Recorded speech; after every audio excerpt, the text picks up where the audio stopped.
الحمد لله نحمده ونستعينه ونستغفره ونؤمن به ونتوكل عليه ونعوذ بالله من شرور أنفسنا ومن سيئات أعمالنا من يهد الله فلا مضل له ومن يضلل فلا هادي له ونشهد أن لا إله إلا الله وحده لا شريك له ونشهد أن سيدنا ومولانا محمدا عبده ورسوله صلى الله تعالى عليه وعلى آله وأصحابه وبارك وسلم تسليما كثيرا كثيرا أما بعد فأعوذ بالله من الشيطان الرجيم بسم الله الرحمن الرحيم يا أيها الذين آمنوا اتقوا الله وكونوا مع الصادقين صدق الله العظيم. محترم حضرات، سامعین کرام، بزرگوں اور دوستوں، اللہ تبارک و تعالی نے ہمیں جو نعمتیں عطا فرمائی ہیں ان نعمتوں میں سے یہ ہمارے اعضاء بھی ہیں، ہاتھ، پاؤں، آنکھ، کان، ناک، یہ سب اللہ کی نعمت ہیں، اور ان سب کے کام بھی اللہ نے متعین فرمائے کہ آنکھ کا کام دیکھنا ہے، کانوں سے ہم سنتے ہیں، ناک سے سونگھتے ہیں، ہر چیز کی ذمہ داری اللہ نے متعین فرمائی۔ ان اعضاء میں سے ایک اہم عضو زبان بھی ہے۔ یہ زبان اللہ رب العزت کی بہت بڑی نعمت ہے۔ اس زبان کا صحیح استعمال انسان کو کامیابی کے راستے پر لگا دیتا ہے، اور اس زبان کی چھوٹی سی غلطی انسان کو جہنم کے گڑھے میں بھی پہنچا سکتی ہے۔ اس لیے اس زبان کی بہت زیادہ اہمیت ہے، اور اس زبان کے بہت سارے کام ہیں، بہت ساری ذمہ داریاں ہیں۔ اسی زبان کے ذریعے ہم کسی چیز کا ٹیسٹ معلوم کرتے ہیں، کسی چیز کو چکھتے ہیں، اس کا مزہ ہمیں معلوم ہوتا ہے۔ اس زبان کی سب سے بڑی جو ذمہ داری ہے وہ سچ بولنا ہے، سچائی کے راستے کو اختیار کرنا ہے، جھوٹ سے بچانا اس زبان کی سب سے بڑی ذمہ داری ہے۔ سچائی کے بارے میں اللہ رب العزت نے قرآن مجید کے اندر بیان فرمایا، یا ایھا الذین آمنوا اتقوا اللہ وکونوا مع الصادقین، کہ اے ایمان والو اللہ سے ڈرو اور سچے لوگوں کے ساتھ رہو۔ لوگ کہتے ہیں بھئی کہ زمانہ اتنا خراب آ گیا، اب سچے لوگ ملتے کہاں ہیں؟ یہ دراصل اس آیت کریمہ پر اعتراض ہے، کیونکہ جب اللہ پاک نے فرما دیا کہ سچوں کے ساتھ رہو، اس کا مطلب ہے ہر زمانے میں، ہر علاقے میں سچے لوگ موجود رہیں گے، جبھی ان کے ساتھ رہنے کے لیے کہا جا رہا ہے۔ اور یہ سچائی یہ انبیاء کرام علیہم الصلاۃ والسلام کی صفت ہے۔ قرآن میں اللہ رب العزت نے بیان فرمایا، وَاذْكُرْ فِي الْكِتَابِ إِبْرَاهِيمَ إِنَّهُ كَانَ صِدِّيقًا نَبِيًّا، کہ قرآن مجید میں حضرت ابراہیم کا تذکرہ کیجئے، وہ سچے نبی تھے۔ حضرت ادریس علیہ السلام کے بارے میں فرمایا، وَاذْكُرْ فِي الْكِتَابِ إِدْرِيسَ إِنَّهُ كَانَ صِدِّيقًا نَبِيًّا۔ حضرت اسماعیل علیہ السلام کے بارے میں ارشاد فرمایا، وَاذْكُرْ فِي الْكِتَابِ إِسْمَاعِيلَ إِنَّهُ كَانَ صَادِقَ الْوَعْدِ وَكَانَ رَسُولًا نَبِيًّا، کہ حضرت اسماعیل کا تذکرہ کیجئے، وہ وعدے کے سچے تھے اور اللہ رب العزت کی جانب سے بھیجے گئے پیغمبر تھے۔ اور نبی کریم صلی اللہ علیہ وسلم کا تو لقب ہی پڑ گیا تھا کہ لوگ آپ کو صادق اور امین کے نام سے پکارا کرتے تھے۔ بعض مقامات پر اللہ رب العزت نے سچائی کو اپنی صفت میں شامل فرمایا اور ارشاد فرمایا، وَمَنْ أَصْدَقُ مِنَ اللَّهِ قِيلًا وَمَنْ أَصْدَقُ مِنَ اللَّهِ حَدِيثًا، کہ اللہ رب العزت سے زیادہ سچی بات کس کی ہو سکتی ہے؟ تو یہ سچائی بہت اہم صفت ہے، اور سچائی جب انسان کے اندر ہوتی ہے تو اس انسان کی عزت معاشرے کے اندر ہوتی ہے، لوگوں کے درمیان ہوتی ہے۔ اور جو جھوٹا آدمی ہوتا ہے، جو سچائی کے راستے کو چھوڑ دیتا ہے، اس کی کہیں پر کوئی عزت نہیں ہوتی۔ اور جھوٹ اتنی بری چیز ہے، پیارے آقا صلی اللہ علیہ وسلم نے ارشاد فرمایا کہ جب ایک انسان اپنی زبان سے جھوٹ نکالتا ہے تو اس کے ساتھ جو رحمت کا فرشتہ ہوتا ہے وہ اس سے 1 میل دور بھاگ جاتا ہے. یعنی منہ سے جب جھوٹ بات انسان کے نکلتی ہے تو ایسی غلیظ بدبو معاشرے کے اندر پھیل جاتی ہے کہ رحمت کا فرشتہ اس کو برداشت نہیں کر پاتا اور اس سے دور چلا جاتا ہے. اسلام نے تو بہرحال سچائی کی اہمیت کو بیان فرمایا، جھوٹ کی مذمت کو بیان فرمایا، لیکن دنیا کے جتنے مذاہب ہیں آپ ان کو دیکھیں، کسی بھی مذہب میں جھوٹ کی تعریف نہیں کی گئی، اس کی حوصلہ افزائی نہیں کی گئی. ہر مذہب کے اندر سچائی کو اپنانے کا حکم دیا گیا. یہاں تک کہ وہ لوگ جو زمانے جاہلیت کے اندر تھے وہ بھی جھوٹ کی نسبت ان کی جانب ہو جائے وہ اس بات کو پسند نہیں کرتے تھے. حالانکہ 1000 خرابیاں ان کے اندر تھی، بہت سے گناہ ان کے اندر تھے، لیکن وہ جھوٹ نہیں بولتے تھے، اور جھوٹ بات کی نسبت ان کی جانب ہو جائے وہ اس بات کو پسند نہیں کرتے تھے. بخاری شریف کے آغاز میں امام بخاری رحمۃ اللہ علیہ نے بڑی طویل حدیث نقل فرمائی کہ جب اللہ کے رسول صلی اللہ علیہ وسلم نے دنیا کے بڑے بڑے جو فرما روا تھے، جو حاکم تھے، ان کے نام اسلام کا پیغام جب بھیجا تو شاہ روم ہرقل کے پاس بھی اللہ کے رسول صلی اللہ علیہ وسلم نے اسلام کے تعارف کا پیغام بھیجا. اور جب شاہ روم ہرقل کے پاس اللہ کے رسول صلی اللہ علیہ وسلم کا خط پہنچا، اسلام کا پیغام پہنچا، تو اس نے اپنے کارندوں سے کہا کہ جا کر دیکھو ہمارے بازاروں میں، ہمارے علاقوں میں، کیا اس علاقے کا یعنی مکہ اور مدینہ کا رہنے والا کوئی شخص تجارت کی غرض سے یا کسی اور غرض سے ہمارے ملک آیا ہوا ہے تو اس کو ہمارے دربار میں پیش کرو، ہم اس سے محمد کے بارے میں معلوم کریں گے کہ آخر یہ جو دعویٰ کرتے ہیں یہ دعوے میں کتنے سچے ہیں. تو بادشاہ کے وزیروں اور کارندوں نے دیکھا تو اس زمانے میں حضرت ابو سفیان رضی اللہ تعالی عنہ اپنے ساتھیوں کے ساتھ بغرض تجارت روم کے اندر موجود تھے، اور حضرت ابو سفیان رضی اللہ تعالی عنہ اس وقت تک مسلمان نہیں ہوئے ہیں. اور کون ہے حضرت ابو سفیان رضی اللہ تعالی عنہ؟ سپہ سالار ہیں کافروں کی جانب سے. جتنی جگہ ہوئی ہیں ان جگہوں میں جرنیل بن کر، سپہ سالار بن کر مسلمانوں کے خلاف اچھے سے تیار ہو کر آتے رہے ہیں. جب بادشاہ کے کارندوں نے ابو سفیان اور ان کے ساتھیوں کو بادشاہ کے دربار میں پیش کیا تو ہرقل نے، شاہ روم نے، بادشاہ نے کہا کہ ہم تم سے محمد کے بارے میں کچھ سوال کریں گے، تم ٹھیک ٹھیک جواب دینا. حضرت ابو سفیان رضی اللہ تعالیٰ عنہ خود بیان فرماتے ہیں جب وہ مسلمان ہو گئے انہوں نے اس واقعے کو تفصیل کے ساتھ بیان فرمایا، اور اسی کو امام بخاری رحمۃ اللہ علیہ نے اپنی کتاب صحیح بخاری کے اندر نقل فرمایا ہے اس حدیث کو. ابو سفیان فرماتے ہیں کہ ہرقل نے مجھ سے ایک سوال کیا کہ اچھا یہ بتاؤ محمد صلی اللہ علیہ وسلم کس خاندان سے تعلق رکھتے ہیں، یعنی ان کا خاندان کیسا ہے. ابو سفیان نے کہا کہ ان کا خاندان تو مکہ المکرمہ کا بڑا معزز خاندان ہے، اور ایک دشمن ہے جس کی زبان سے جو الفاظ نکل رہے ہیں وہ نبی کریم صلی اللہ علیہ وسلم کے حق میں جا رہے ہیں. پھر ایک سوال اس نے یہ کیا کہ اچھا تمہارا اور ان کا آپس میں جب مقابلہ ہوتا ہے تو کون جیتتے ہیں، تم جیتتے ہو یا وہ جیت جاتے ہیں. اس وقت تک صرف 2 مقابلے ہوئے تھے، ایک بدر اور ایک احد. بدر میں واضح فتح مسلمانوں کو حاصل ہوئی تھی، اور احد کے اندر پہلے مسلمانوں کو فتح حاصل ہوئی، پھر کچھ غلطیوں کی وجہ سے کفار جو ہے فتح یاب ہو گئے. تو ابو سفیان نے جواب دیا کہ جب جنگیں ہوتی ہیں ہمارے درمیان تو کبھی وہ جیت جاتے ہیں اور کبھی ہم جیت جاتے ہیں. پھر ایک سوال کیا کہ اچھا یہ بتاؤ ان پر ایمان لانے والے کون لوگ ہیں، یعنی بہت بڑے اعلیٰ درجے کے لوگ اور بہت بڑے مالدار، یا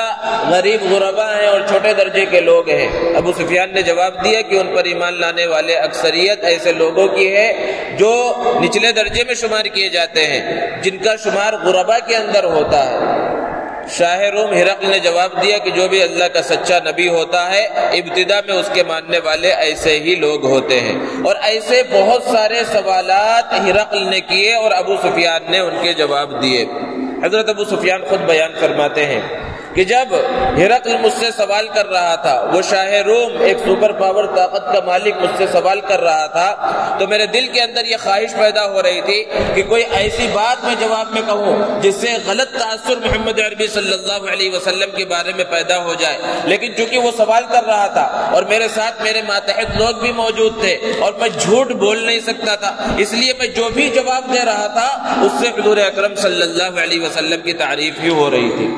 ذرا بتائیے کہ وہ زمانے جاہلیت میں رہنے والے لوگ اور وہ اسلام کے دشمن، اللہ کے رسول صلی اللہ علیہ وسلم کے دشمن، مسلمانوں کے دشمن ہیں، مسلمانوں کے مقابلے میں بڑے سے بڑا لشکر لے کر آنے والے لوگ ہیں، لیکن وہ بھی جھوٹ بولنا گوارا نہیں کر رہے ہیں۔ ہم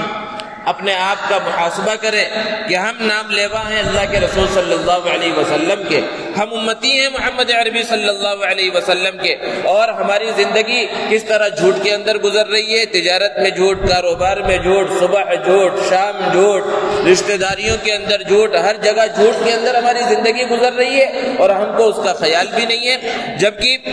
وہ لوگ جو زمانے جاہلیت کے اندر بستے تھے وہ بھی جھوٹ کی نسبت اپنی جانب کرنے کو پسند نہیں فرماتے تھے۔ اور قرآن مجید کے اندر مختلف مقامات پر اور احادیث مبارکہ کے اندر اللہ کے رسول صلی اللہ علیہ وسلم نے جھوٹ کی جو وعید ہے اس کو بیان فرمایا، اور جو سچائی ہے اس کی فضیلت اور اس کی عظمت کو بیان فرمایا کہ سچائی کا سب سے بڑا فائدہ کیا ہے۔ اللہ کے رسول صلی اللہ علیہ وسلم نے بیان فرمایا ان الصدق ینجی والکذب یہلک، سچائی نجات دلاتی ہے اور جھوٹ انسان کو ہلاک کر دیتا ہے۔ انسان جب سچ بولے گا تو ہو سکتا ہے سچ بولنے کی وجہ سے بظاہر کچھ نقصان ہو جائے، کچھ پریشانی آ جائے، لیکن آخر کار دنیا کے اندر بھی اسے نفع ہوگا اور آخرت میں تو نفع ہوگا ہی ہوگا۔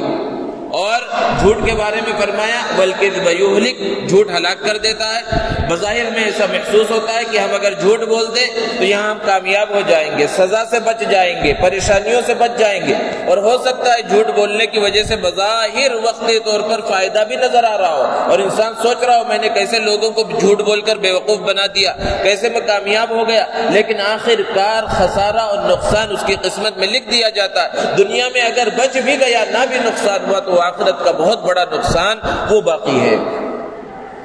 اللہ کے رسول صلی اللہ علیہ وسلم نے سچائی کے اور صدق کے فوائد کو بیان فرمایا اور ارشاد فرمایا علیکم بالصدق، سچائی کو لازم پکڑو۔ کیا فائدہ ہوگا سچائی کو لازم پکڑنے کا؟ فإن الصدق يهدي إلى البر، کیونکہ انسان جب سچ بولتا ہے تو یہ سچائی اس کو نیکی کے راستے پر لے جاتی ہے۔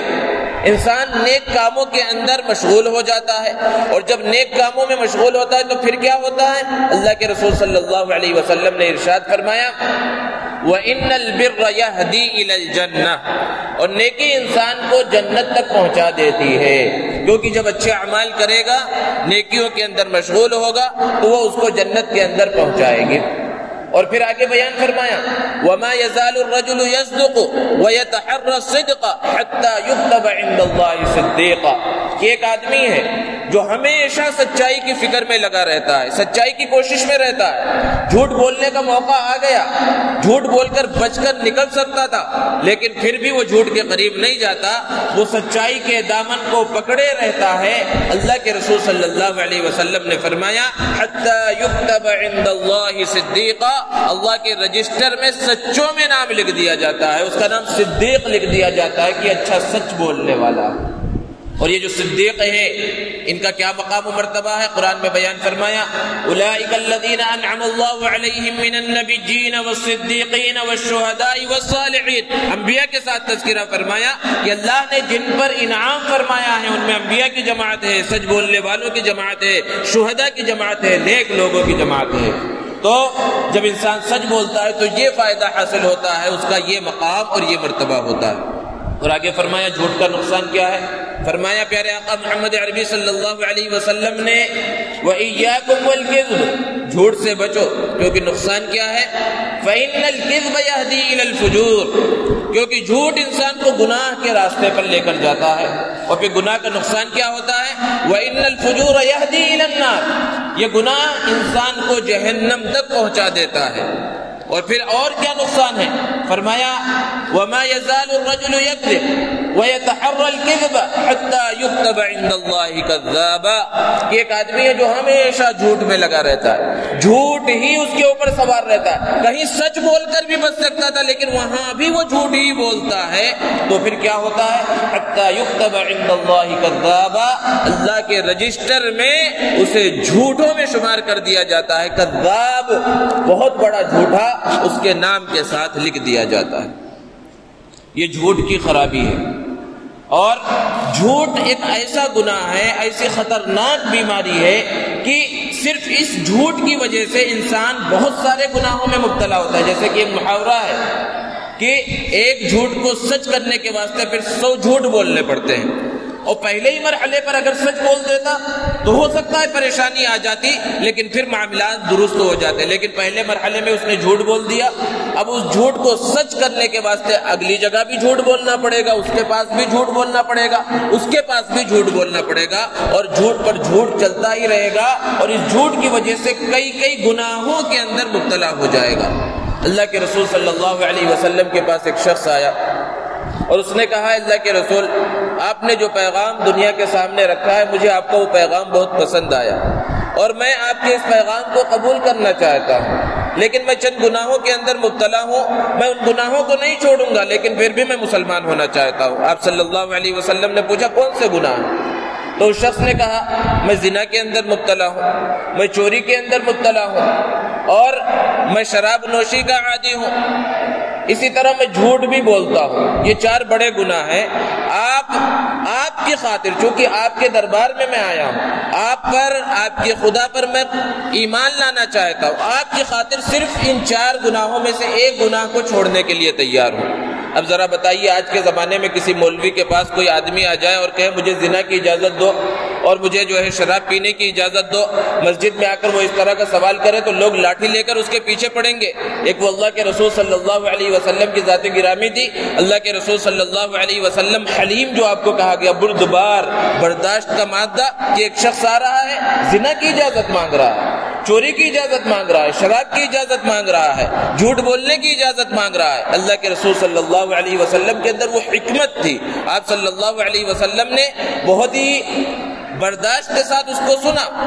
اور اس سے کہا کہ اچھا، ایک گناہ کو چھوڑنا چاہتے ہو ان 4 میں سے، تم صرف جھوٹ بولنا چھوڑ دو، باقی گناہ کرنا ہے کرتے رہو۔ اب وہ شخص چلا گیا کہ مسلمان بھی ہو گیا، وہ فائدہ بھی ہو گیا، اللہ کے رسول صلی اللہ علیہ وسلم نے مجھے قبول بھی کر لیا، گناہوں کی بھی اجازت دے دی، جھوٹ بولنا کون سا جو ہے بہت بڑا کام ہے، میں اس کو چھوڑ دوں گا، ایک گناہ کو چھوڑ دوں گا، باقی گناہوں کی اجازت مل گئی۔ اور پھر جب رات ہوئی،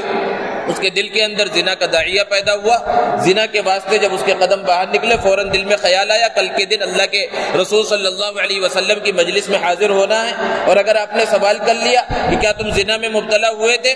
تو اب میں نے وعدہ کر لیا کہ میں جھوٹ نہیں بولوں گا، تو جھوٹ تو بول نہیں سکتا، لیکن اگر میں نے سچ بول دیا تو زنا کی کتنی خطرناک سزا جو ہے اسلام کے اندر ہے، میں اس سزا کو برداشت نہیں کر سکتا۔ اس نے اس جھوٹ کی وجہ سے، جھوٹ نہ بولنے کی وجہ سے اسے گناہ کو چھوڑ دیا۔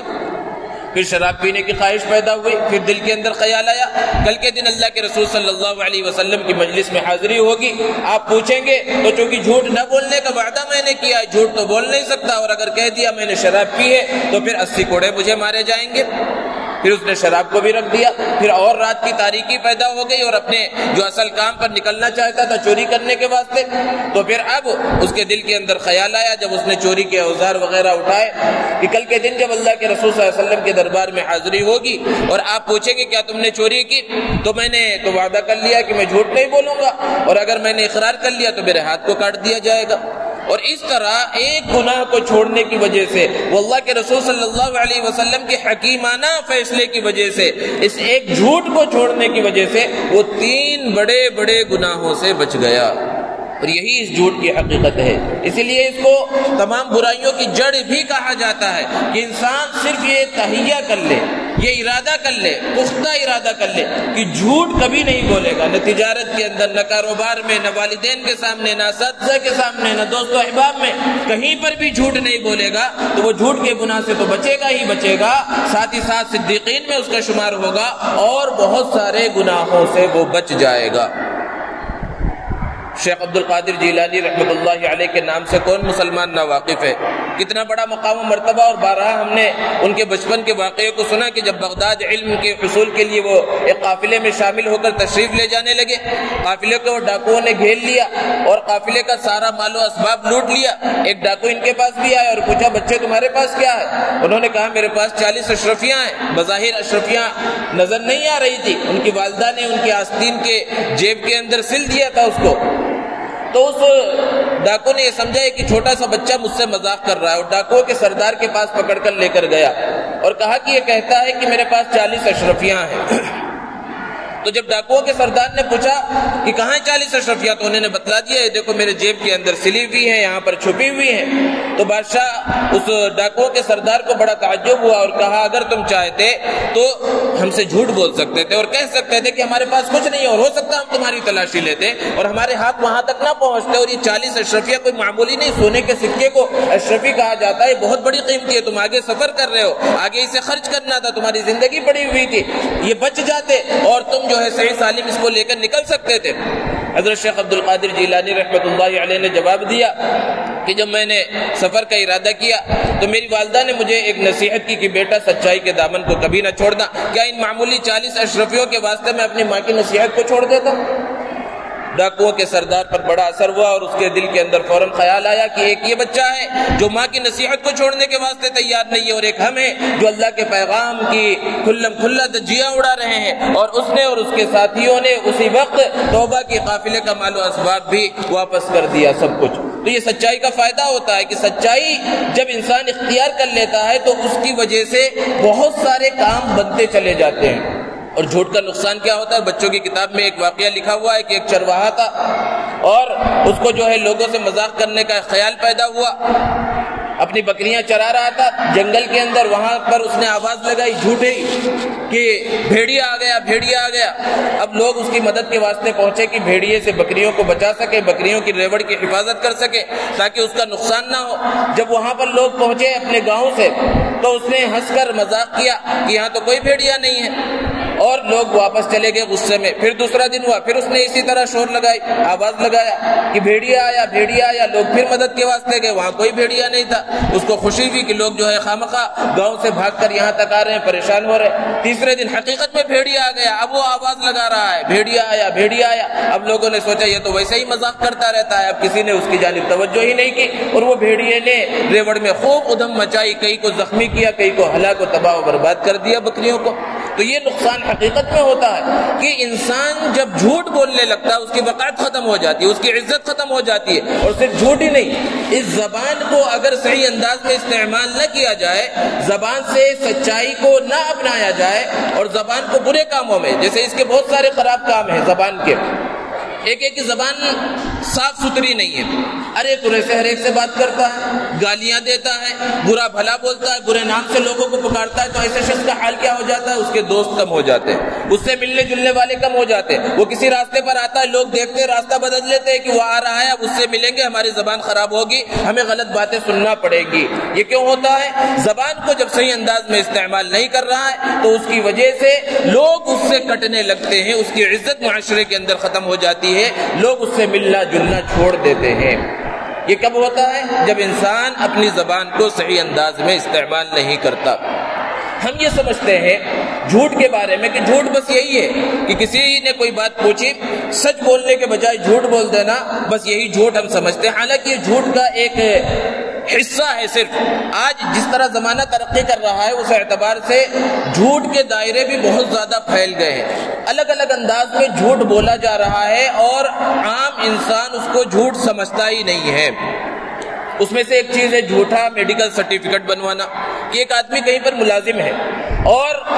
قانونی اعتبار سے، قاعدے کے اعتبار سے اس کی چھٹیاں پوری ہو چکی ہیں، اب اس کو چھٹی نہیں مل سکتی، اب اسے کہیں جانا ہے، کسی کی رشتہ دار میں شادی ہے یا کوئی اس کا اپنا کام ہے، ذاتی کام ہے، تو چھٹی تو مل نہیں سکتی۔ لیکن ایک صورت ہے کہ اپنے آپ کو اگر بیمار ظاہر کر دیا جائے تو وہاں سے چھٹی مل سکتی ہے، اور بیمار ظاہر کرنے کے لیے ایک میڈیکل سرٹیفکیٹ بنوانا پڑے گا، کسی ڈاکٹر کے پاس جائے اور اسے کچھ پیسے دے، یا پیسے نہیں، اس کے ڈاکٹر سے تعلقات ہے، اس نے جھوٹا میڈیکل سرٹیفکیٹ بنوا دیا، اس میں یہ بات لکھ دی گئی کہ یہ شخص بہت زیادہ بیمار ہے، چلنے پھرنے کے لائق نہیں ہے، اس کو آرام کی ضرورت ہے، اور یہ جو درخواست تیار کی گئی اور یہ جو سرٹیفکیٹ تیار کیا گیا، اس کو جب اس کمپنی میں جہاں وہ ملازمت کرتا ہے اگر پیش کر دیا جائے تو اسے ہفتے 10 دن کی چھٹی مل جائے گی۔ اب ہوتا یہ ہے کہ ایسے جھوٹے میڈیکل سرٹیفکیٹ بنوا لیے جاتے ہیں پیسوں کے ذریعے یا تعلقات کی بنا پر ڈاکٹروں سے، اور اس کو وہاں پیش کر دیا جاتا ہے، اور آرام سے شادیوں کے اندر اور سیر و تفریح کے اندر پھر رہے ہیں، اور اس کو کوئی جھوٹ بھی نہیں سمجھ رہے ہیں۔ حالانکہ اس میں کئی لوگ جھوٹ میں شریک ہو رہے ہیں، جو بنوا رہا ہے وہ خود اس گناہ کے اندر مبتلا ہے، اور جو ڈاکٹر اس کو بنا کر دے رہا ہے جھوٹے انداز میں، وہ خود اس کے اندر سخت انداز میں مبتلا ہے، اور یہ بالکل بڑا جھوٹ ہے، لیکن عام طور پر اس کی جانب توجہ ہی نہیں ہوتی۔ اسی طرح جھوٹا کیریکٹر سرٹیفکیٹ بنوانا، کہ کہیں پر جب انسان نوکری کے لیے جاتا ہے تو بڑی کمپنیوں کے اندر پوچھا جاتا ہے بھائی تمہارے اخلاق کیسے ہیں، پہلے تم نے جہاں پر کام کیا وہاں تمہارا برتاؤ کیسا تھا، تو اس کے لیے کیریکٹر سرٹیفکیٹ کی ضرورت ہوتی ہے، یا جہاں پر پڑھ کے آئے وہاں سے اس کی ضرورت پڑتی ہے، جس سے تعلقات ہیں بڑے آدمیوں سے، ان سے کوئی کیریکٹر سرٹیفکیٹ، آپ کا اخلاقی سرٹیفکیٹ کیا ہے۔ تو اب ایسے لوگ جو ہے کسی بڑے آدمی کے پاس جاتے ہیں اور اس سے اپنا کیریکٹر سرٹیفکیٹ کہ ہاں یہ آدمی بہت اچھا ہے، ایماندار ہے، سچا ہے، یہ بات لکھ کر دیتے ہیں۔ اگر تو وہ آدمی اسے جانتا ہے، وہ پہچانتا ہے، اور اس کی اچھائی سے، اس کے اخلاق سے، اس کی سچائی سے واقف ہے، اور پھر اس کے لیے لکھ کر دے تو بہت اچھی بات ہے، لوگوں کی مدد کرنی چاہیے۔ لیکن ایک آدمی ہے وہ اس کو جانتا تک نہیں ہے، اب وہاں پیسے کے ذریعے یا کسی اور ذریعے اس کو راضی کیا گیا کہ بھائی آپ ہمارے واسطے ایک کیریکٹر سرٹیفکیٹ بنا دے اور اس میں لکھ دے کہ میرے اخلاق بہت اچھے ہیں، اور وہاں اس نے اس کے ساتھ کبھی کوئی معاملہ نہیں کیا، اس کے ساتھ کوئی معاملہ پیش آیا نہیں، اس کے بارے میں جانتا نہیں، اس کی حقیقت کو نہیں جانتا، اب وہ اگر لکھ کر دے دے یہ بھی بالکل جھوٹ کے دائرے کے اندر آتا ہے۔ یہ جھوٹی گواہی ہے ایک اعتبار سے، اور جھوٹی گواہی کتنا بڑا گناہ ہے۔ عام طور پر گواہی، جھوٹی گواہی اور اس کی جو مذمت ہے، اس کی جو قباحت ہے وہ ذہنوں سے نکل گئی، جبکہ پیارے آقا صلی اللہ علیہ وسلم نے ایک مرتبہ ارشاد فرمایا، جب آپ مسجد کی دیوار سے ٹیک لگا کر بیٹھے ہوئے تھے، صحابہ سامنے موجود تھے، الا انبئکم باکبر الکبائر، کیا میں تمہیں بڑے بڑے گناہ نہ بتلا دوں؟ صحابہ نے کہا بلا، کیوں نہیں اللہ کے رسول، ضرور بتلائیے۔ آپ صلی اللہ علیہ وسلم نے ارشاد فرمایا، الاشراک باللہ، اللہ کے ساتھ شرک کرنا بڑے گناہوں میں سب سے بڑا گناہ ہے۔ پھر ارشاد فرمایا وعقوق الوالدین، والدین کی نافرمانی کرنا بڑا گناہ ہے۔ یہ دو باتیں جب آپ نے بیان فرمائی، آپ مسجد کی دیوار سے ٹیک لگا کر ہی بیٹھے رہے، اور پھر اس کے بعد آپ نے ٹیک کو چھوڑ دیا، اور پھر ارشاد فرمایا وشہادت الزور وقول الزور، جھوٹی گواہی، جھوٹی بات کہنا، اس کو آپ نے اتنی مرتبہ بیان فرمایا، راوی کہتے ہیں کہ صحابہ یہ خواہش کرنے لگے کاش کہ آپ خاموش ہو جائیں۔ اس کی مذمت، اس کی قباحت، اس کی شناعت کو بیان کرنے کے واسطے بار بار جھوٹی گواہی یہ لفظ آپ فرماتے رہے کہ یہ بڑے گناہوں میں سے ایک بڑا گناہ ہے، اور ہمارے ذہنوں کے اندر بیٹھا ہو، بلکہ بعض لوگ کہتے ہیں ارے بھائی جو بات ہے سچ سچ بول دو، کوئی تم عدالت میں تھوڑی کھڑے ہو، یعنی جھوٹ بولنے کی جگہ عدالت ہے۔ اور ایسے بہت سے آپ کو کرائے کے گواہ عدالت کی سیڑھیوں کے اوپر مل جاتے ہیں، جنہیں مقدمے کے بارے میں کچھ نہیں معلوم، معاملے کے بارے میں کچھ نہیں معلوم، وہ مدعی کو بھی نہیں پہچانتے، مدعا علیہ کو بھی نہیں پہچانتے، آپ 500,000 روپے انہیں دیں، جو پڑھا دے طوطے کی طرح رٹا دے، وہ عدالت میں جا کر بول دیتے ہیں۔ یہ سب جھوٹ کے دائرے کے اندر آتا ہے۔ اسی طرح کاروبار کے اندر، تجارت کے اندر ایسے سرٹیفکیٹ بنوائے جاتے ہیں، اس میں بھی جھوٹ بولا جاتا ہے۔ اسی طرح جھوٹا مذاق کرنا، مزاح کرنا، اسلام دین فطرت ہے، ایک اعتدال والا مذہب ہے، اس کے اندر دائرے کے اندر رہتے ہوئے ہنسی، مذاق اور مزاح کی اجازت دی گئی ہے۔ اللہ کے رسول صلی اللہ علیہ وسلم کی سیرت کا مطالعہ کریں، آپ صلی اللہ علیہ وسلم نے جھوٹ بولے بغیر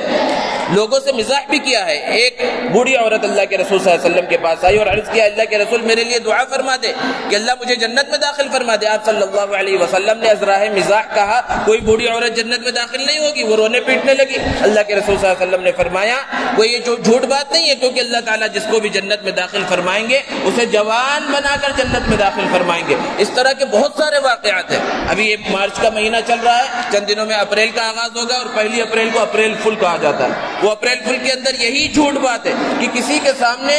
جھوٹ بات کو اتنے پختہ یقین کے ساتھ بیان کیا جائے کہ جب وہ اس بات پر یقین کر لے تو پھر اس کا ہنسی مذاق بنایا جاتا ہے، اس کا جو ہے مذاق اڑایا جاتا ہے، اور یہ ہمارے معاشرے کے اندر رائج ہے۔ تو یہ بھی جھوٹ کی ایک بہت بری شکل ہے، اور اس کی بنیاد بہت ساری بنیادیں، ایک بڑی بنیاد جو بعض کتابوں کے اندر لکھی گئی ہے کہ اندلس کے اندر مسلمانوں کی 800 سال حکومت تھی، اور جب اس 800 سالہ حکومت کا خاتمہ ہوا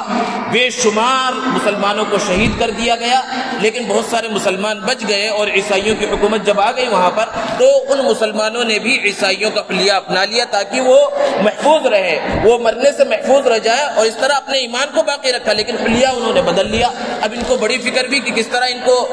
ظاہر کیا جائے، اس کے لیے ایک اعلان کیا گیا کہ سمندر کے کنارے ایک بڑا جہاز رکھ دیا گیا ہے، جتنے بھی مسلمان ہیں وہ چاہے کسی بھی اسلامی ملک کو جانا تو وہ اس پر سوار ہو جائیں، انہیں کوئی تکلیف نہیں دی جائے گی، انہیں اس جہاز میں سوار کرا کر کسی بھی مسلم ملک تک پہنچا دیا جائے گا۔ کئی دنوں تک اعلان ہوتا رہا، پہلے وہ جو مسلمان چھپے ہوئے تھے ان کو یقین نہیں آیا، لیکن جب بار بار اعلان ہوا تو پھر ان مسلمانوں کو یقین آیا اور وہ اپنے حلیے سے جو انہوں نے اپنے آپ کو چھپا رکھا تھا باہر نکلے اور جہاز میں سوار ہو گئے۔ جب عیسائیوں کو یقین ہو گیا کہ اب کوئی باقی نہیں رہا، ہزاروں کی تعداد میں وہ مسلمان اب جہاز میں